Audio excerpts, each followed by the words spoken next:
Le monde change, et nous avons un grand rôle. Par Michel Colomb. Après les Latinos, les Arabes. Et demain, les Africains? Pourquoi Washington et Paris ont dû reculer en Tunisie et Égypte? Comment ils vont essayer de sauver l'essentiel du système néocolonial? Et quel est notre rôle à tous pour que le monde se transforme vraiment? Longtemps, l'Empire a paru invincible. Les États-Unis pouvaient à leur guise, et sous les prétextes les plus absurdes, violer la charte de l'ONU, appliquer de cruels embargos, bombarder ou occuper des pays, assassiner des chefs d'État, provoquer des guerres civiles, financer des terroristes, organiser des coups d'État, armer Israël pour ses agressions. Ils semblaient pouvoir tout se permettre, et le pessimisme dominait. Combien de fois ai-je entendu « Ils sont trop forts, comment pourrions-nous mettre fin à ces régimes arabes corrompus et complices d'Israël ?» La réponse est venue d'en bas, les peuples sont plus forts que les tyrans. Mais chacun sent que le combat ne s'est pas terminé. En éliminant juste Ben Ali et Moubarak, il ne fait que commencer. Pour arracher de véritables changements, il faudra neutraliser ceux qui tiraient les ficelles en coulisses. D'où l'importance décisive de bien cerner les mécanismes de ce système, qui produit les tyrans, les protège et au besoin les remplace. Pourquoi cet empire s'affaiblit, et comment il va essayer de se maintenir à tout prix? Aucun empire n'est éternel, aucun empire n'est éternel. Tôt ou tard, l'arrogance des crimes provoque une résistance générale. Tôt ou tard, le coût du maintien de l'ordre dépasse les profits que ces guerres apportent aux multinationales. Tôt ou tard, les investissements dans le militaire font défaut aux autres secteurs qui perdent la compétition internationale. Et les États-Unis n'échappent pas à la règle. Le taux de profit de leurs multinationales décroît depuis 1965, et les bulles d'endettement et de spéculation n'ont fait que reporter et aggraver le problème.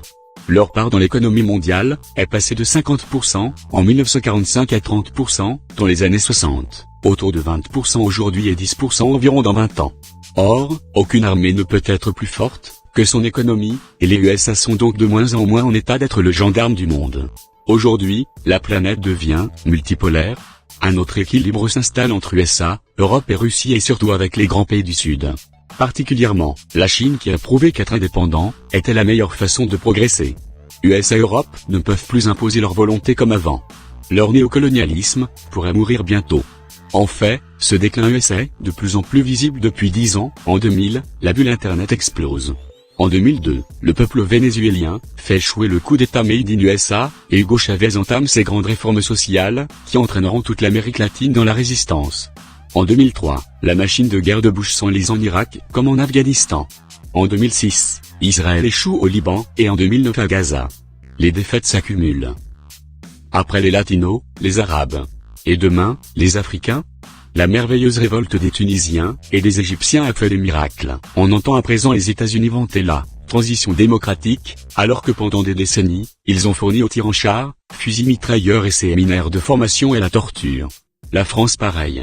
Et cette révolte plonge dans l'angoisse les stratèges du grand empire US, du petit empire français, et leurs protégés israéliens. Merci, les Arabes. Objet de cette angoisse, comment changer un peu pour ne rien changer à l'essentiel? Comment maintenir leur domination, sur le pétrole du Moyen-Orient, sur les matières premières, et sur les économies en général? Comment empêcher que l'Afrique aussi se libère? Mais il faut aller au fond des choses. Se réjouir des premiers pas ne peut cacher le chemin, qui reste à parcourir. Ce n'est pas le seul Ben Ali, qui a pillé la Tunisie, c'est toute une classe de profiteurs, tunisiens, mais surtout étrangers. Ce n'est pas le seul Moubarak, qui a opprimé les Égyptiens, c'est tout un régime autour de lui. Et derrière ce régime, les États-Unis. L'important, ce n'est pas la marionnette, mais celui qui en tire les fils. Washington, comme Paris, cherche seulement à remplacer les marionnettes usées par d'autres plus présentables. Pas de véritable démocratie, sans justice sociale. La question que les Tunisiens, les Égyptiens et les autres souhaitent résoudre n'est pas quel nouveau dirigeant nous fera de nouvelles promesses qu'il ne tiendra pas, avant de nous taper dessus comme avant. Leur question est plutôt, aurais-je un vrai travail avec un vrai salaire, et une vie digne pour ma famille? Ou bien aurais-je pour seule issue une barque, qui ira s'échouer en Méditerranée, ou dans une prison européenne pour sans-papiers? L'Amérique latine vivait tout récemment encore la même pauvreté, le même désespoir. Les énormes profits du pétrole, du gaz et des autres matières premières, partaient gonfler les coffres forts d'Exxon et de Shell pendant qu'un latino, sur deux, vivait sous le seuil de pauvreté, sans pouvoir payer le médecin, ou une bonne école à ses enfants. Tout a commencé à changer en 2002, quand Hugo Chavez a nationalisé le pétrole, modifié tous les contrats avec les multinationales, exigé qu'elles paient des taxes, et que les profits soient partagés. L'année suivante, 11,4 milliards, arrivaient dans les caisses de l'État, pendant 20 ans, c'était zéro. Et celui-ci mettait en route des programmes sociaux, soins de santé et enseignement pour tous, doublement du salaire minimum, aide aux coopératives et aux petites entreprises créatrices d'emplois. En Bolivie, Evo a fait de même. Et l'exemple se répand. Atteindra-t-il la Méditerranée et le Moyen-Orient? À Quentin Chavez ou un Evo arabe? Le courage de ces masses, en révolte mérite une organisation et un leader, honnête et décidé à aller jusqu'au bout. Une véritable démocratie politique, est impossible sans la justice sociale. En fait, les deux problèmes sont étroitement liés. Car personne n'installe une dictature, pour le plaisir ou par simple perversion. C'est toujours pour maintenir les privilèges d'une petite couche, qui accapare les richesses. Les dictateurs sont les employés des multinationales. Qui ne veut absolument pas de la démocratie? Face à la colère des Tunisiens, quel homme nouveau a proposé Washington? Le premier ministre de l'ancien dictateur. Face au désir de changement des Égyptiens, qui ont-ils tenté de mettre au poste? L'ancien chef de l'armée, créature de la CIA. On se moque des gens. Il y a 5 ans, l'ancien ministre français des Affaires étrangères, Védrine, osa déclarer que les peuples arabes n'étaient pas mûrs pour la démocratie. Cette théorie reste dominante dans une élite française, qui pratique plus ou moins ouvertement le racisme anti-arabe et l'islamophobie. En réalité, c'est la France qui n'est pas mûre pour la démocratie. C'est la France qui a massacré les Tunisiens en 1937, et 1952, et les Marocains en 1945. C'est la France qui a mené une guerre longue et sanglante pour empêcher les Algériens d'exercer leur droit légitime à la souveraineté. C'est la France qui, par la bouche d'un président négationniste, refuse de reconnaître ses crimes et de payer ses dettes aux Arabes et aux Africains. C'est la France qui a protégé Ben Ali jusqu'au pied de l'avion qui l'emportait. C'est la France qui a imposé et maintient les pires tyrans dans toute l'Afrique. L'actuel racisme anti-musulman permet de faire d'une pierre deux coups.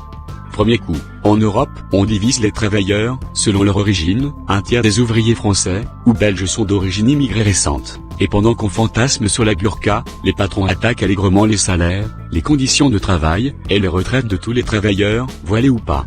Deuxième coup, par rapport aux pays arabes, l'islamophobie permet d'éviter les questions gênantes. Au lieu de se demander, mais qui leur a imposé ces dictateurs?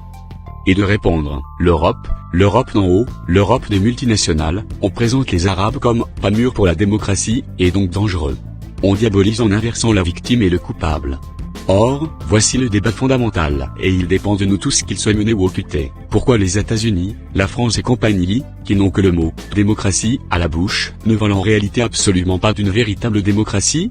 Parce que si les peuples peuvent décider eux-mêmes comment utiliser leurs richesses et leur travail, alors les privilèges des corrompus et des profiteurs seront en grand danger. Pour cacher leur refus de démocratie, les États-Unis et leurs alliés agitent dans les médias le péril islamiste. Quelle hypocrisie! Les voit-on nous alerter et mener de grandes campagnes médiatiques sur les islamistes, qui leur sont dociles comme le régime odieux d'Arabie Saoudite? Les entend-on s'excuser d'avoir financé les islamistes de Ben Laden, pour renverser un gouvernement afghan de gauche, qui avait émancipé les femmes? Notre rôle est important, le monde change à toute allure. Le déclin des USA ouvre de nouvelles perspectives pour la libération des peuples. De grands bouleversements s'annoncent, mais dans quel sens iront-ils? Pour qu'ils soient positifs, il dépend de chacun de nous qu'une véritable information circule, que les dossiers honteux soient largement connus, que les stratégies secrètes soient démasquées. Tout ceci permettra d'instaurer un grand débat, populaire et international. De quelle économie, de quelle justice sociale les peuples ont-ils besoin? Or, l'information officielle, sur tout ceci est une catastrophe, et ce n'est pas par hasard. Dès lors, pour que ce débat se mène dès maintenant et partout, chacun de nous a un grand rôle à jouer. Informer est la clé. Comment? Nous y reviendrons dans un prochain texte, d'ici quelques jours. Bruxelles, 19 février 2011.